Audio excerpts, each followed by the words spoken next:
Bungie.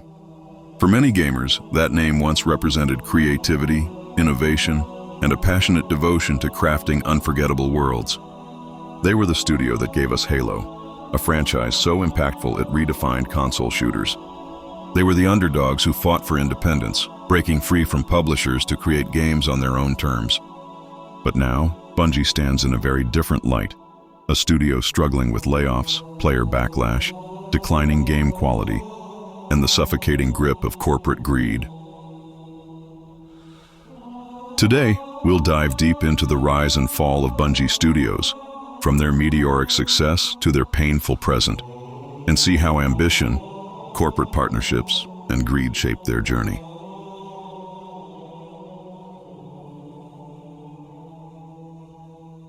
Bungie's story begins in 1991 in a small Chicago apartment. Alex Seropian and Jason Jones founded the studio with a simple goal: make great games. In the early days, Bungie was known for quirky Mac titles like Marathon and Myth. These games built a small but loyal fan base, showing Bungie's knack for tight gameplay and compelling universes. Everything changed in 2000. Microsoft acquired Bungie and handed them a project that would become Halo: Combat Evolved. Released in 2001 as the Xbox's flagship title, Halo wasn't just a hit, it was a revolution. It defined console FPS controls, pioneered LAN and online multiplayer for consoles, and told a cinematic sci-fi story that resonated with millions. From Halo 2's groundbreaking Xbox Live integration to Halo 3's massive cultural moment, Bungie became a household name. The studio wasn't just making games, they were shaping gaming history.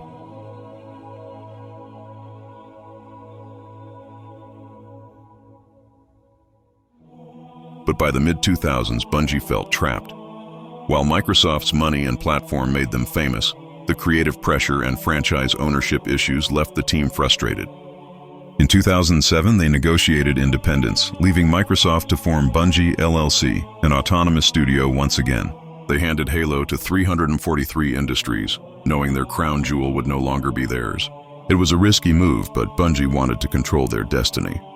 In 2010, Bungie shocked the industry again, signing a massive 10-year publishing deal with Activision. Out of this deal came Destiny, a shared-world sci-fi shooter, promising a decade-long saga of exploration, lore, and evolving gameplay.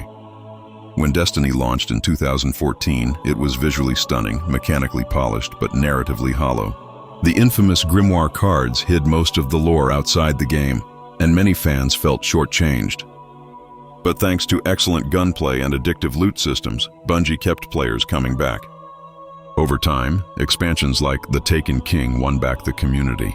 Destiny 2, released in 2017, seemed poised to cement Bungie's new era, but then came the microtransactions, XP throttling controversies, and heavy reliance on grinding. By 2019, Bungie ended their partnership with Activision earlier than expected. Publicly, this was framed as a victory for creative freedom. No more corporate oversight, no more forced monetization, or so it seemed. Bungie promised the community they'd steer Destiny 2 into a brighter, more player-focused future.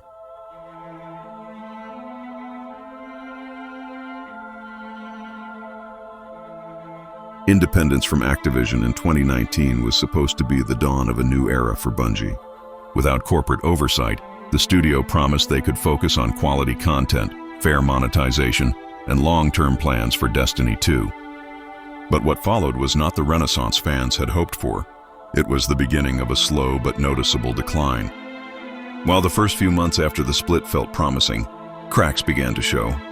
Bungie's seasonal content model, introduced in late 2019, was meant to provide a steady flow of smaller updates instead of large expansions every year. In theory, this would keep the game fresh and engaging. In practice, it quickly became repetitive. Each season followed a familiar loop, a handful of story missions, a new activity to grind, and a battle pass full of rewards. Many players began describing the game as busy work rather than an epic adventure. The in-game economy also began to shift. The Eververse store, Bungie's real money cosmetic shop, took on a much larger role. Exotic armor ornaments, weapon skins, and even certain event cosmetics were locked behind high silver prices. While Bungie insisted these purchases were optional, Many fans felt the quality of earnable rewards in the game was being lowered intentionally to push microtransactions. By 2021 and 2022, frustration within the community grew. Content vaulting, Bungie's controversial decision to remove older expansions and activities, was seen by many as deleting content people had already paid for.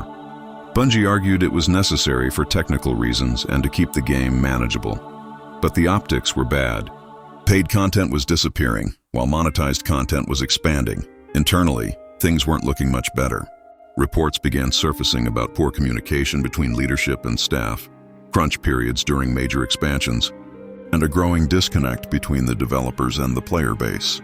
Bungie's public statements often promised more transparency, but major design decisions, like nerfing fan-favorite weapons or adding grind-heavy progression systems, left many players feeling ignored. The situation worsened in late 2023.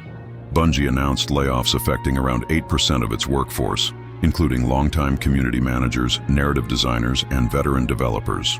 These cuts came after Destiny 2's engagement numbers fell below targets, and the Final Shape expansion underperformed in pre-orders. For many, the layoffs were a betrayal.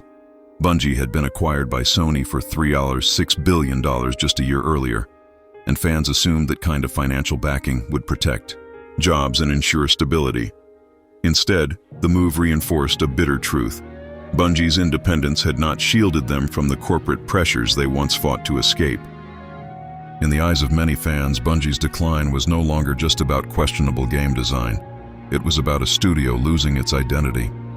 Once celebrated as a creative powerhouse, Bungie was now accused of putting revenue targets over player trust, chasing seasonal engagement metrics instead of bold innovation, and treating their loyal community as a monetization pipeline rather than partners in a shared universe.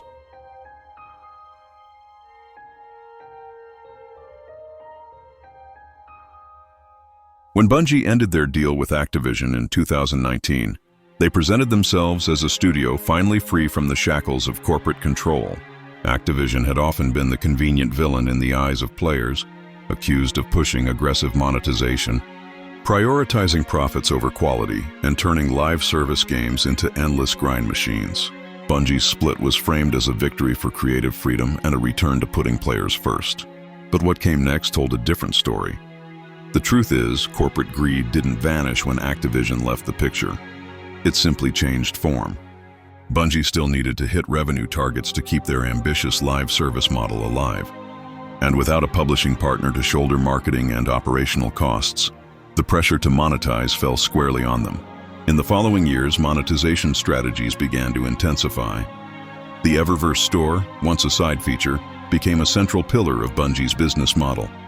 Instead of mostly cosmetic fluff, it now offered high-demand items like exotic ornaments, premium armor sets, and shaders, all locked behind silver, Bungie's paid currency. The prices for these items crept higher, and more content was deliberately designed with a FOMO, fear of missing out, mentality. Limited-time cosmetics and event bundles pressured players to buy immediately or risk never seeing the item again. Then came the seasonal pass system. On paper, it offered steady streams of content for a reasonable price, but in practice, it functioned like a subscription that demanded constant engagement. If you missed a season, you missed out on weapons, armor, and story beats, which often created a feeling of being left behind in the community. This wasn't accidental. Bungie had shifted from a game designed for bursts of excitement to a service designed to keep you logging in week after week, season after season. The irony didn't go unnoticed. For years, Bungie had implied that the worst monetization practices in Destiny were the result of Activision's influence. Yet now, under Bungie's sole control, and later under Sony's ownership, those very practices became more aggressive. The company began operating less like the scrappy, player-first developer they once were, and more like the kind of publisher they had once fought to escape. Sony's acquisition of Bungie in 2022 for $6 billion only amplified these trends. While Bungie still maintained operational independence, corporate expectations grew. Sony's investment came with a clear goal: make Bungie a long-term revenue driver. And in the world of live service games, revenue means engagement, and engagement often means monetization. The shift was visible to the community. Players noticed that armor sets tied to major in-game events were now sold in the Eververse instead of earned through gameplay. New expansions were sold at full price, yet still paired with seasonal passes and microtransaction stores. And the cosmetic bundles, they began pushing $15–20 for a single outfit. For many loyal fans, this was the breaking point. It wasn't just that Bungie was charging money, it was that the soul of the studio had shifted. They were no longer building content simply to delight players. They were designing content to drive spending habits. In the end, Bungie's cooperative greed wasn't about a single shady decision. It was a slow erosion of trust. Every overpriced bundle, every FOMO-driven item, every grind-heavy season chipped away at the relationship between Bungie and its community. And once that trust is gone, even the best gunplay in the world can't bring it back.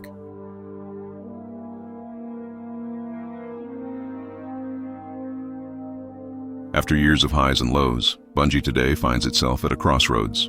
A studio still beloved by millions but struggling to maintain its identity and relevance in an ever-changing gaming landscape. Destiny 2 remains Bungie's flagship and lifeblood. Despite the decline in player numbers and growing frustration over monetization and content cycles, the game still boasts a dedicated core of players. This loyal community supports Destiny 2 through expansions, seasonal updates, and in-game purchases.